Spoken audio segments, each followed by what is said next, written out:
What are homophones? So as you told me that homophones are those words which have same pronunciation. That means their sound is same, but the spelling and the meaning are different. So let's repeat. What are homophones?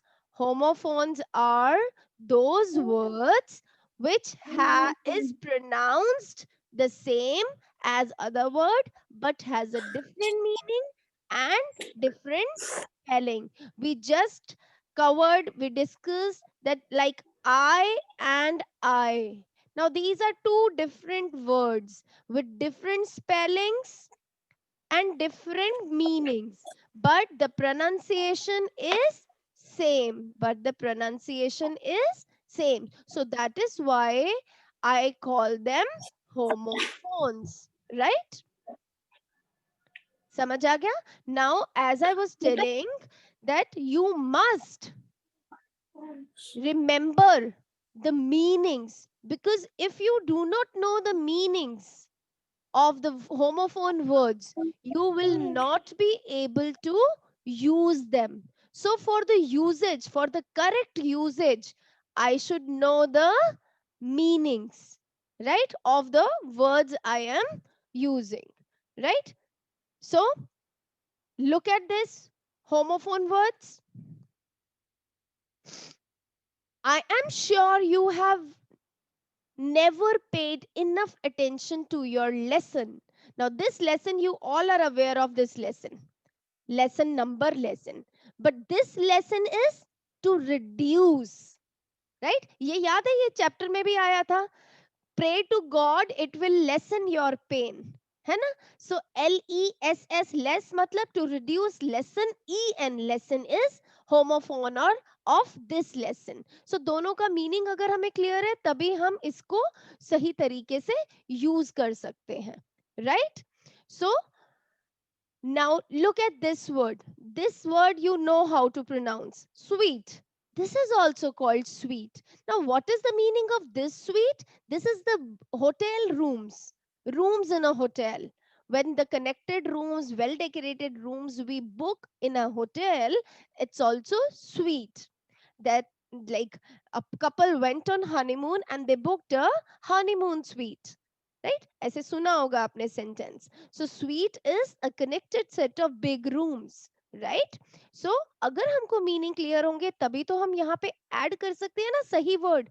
Now hotel has a suite of rooms. Suite of rooms. Spelling SUITE, right? And then this, she has a sweet voice. So important is that whenever you find the two words which have the same pronunciation, you should call them homophones.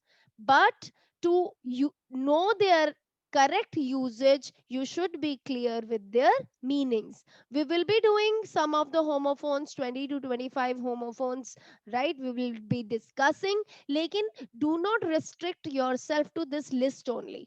Keep exploring the different homophones as and when you read certain words, right? So jaldi se mujhe ye bataiye, ए- ये क्या word है? Somebody knows the pronunciation of it? Nancy, unmute yourself. And do you know the pronunciation of it? No, ma'am. Read the spelling. Spelling पढ़ो. Ma'am, AISLE. Okay.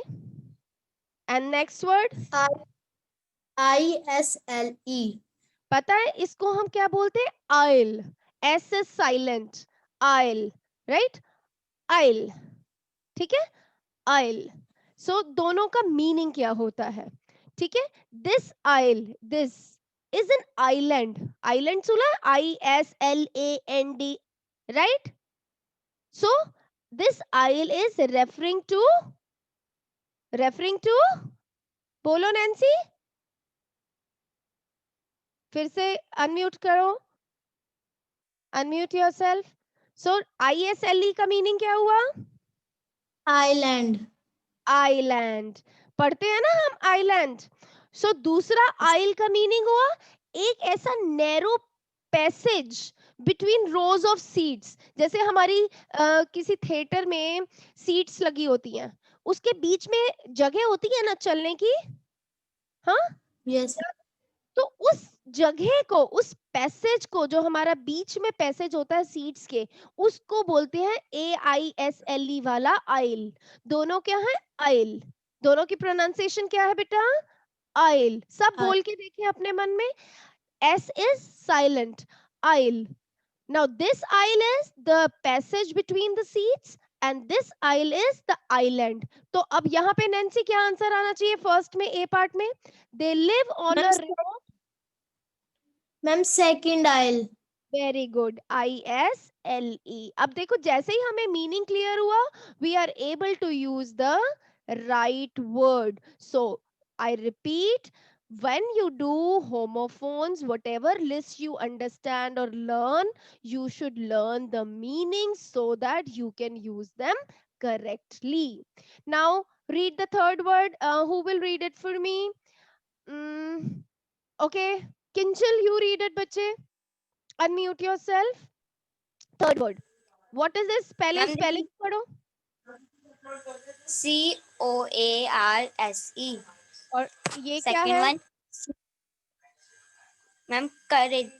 नहीं, spelling बोलो बेटा। COURSE. तो ये courage है क्या? ये क्या बना? Course. COURSE क्या बना? Course. COARSE भी क्या बना? Course. अब दोनों का meaning किसी को पता है? Does anyone know the meaning?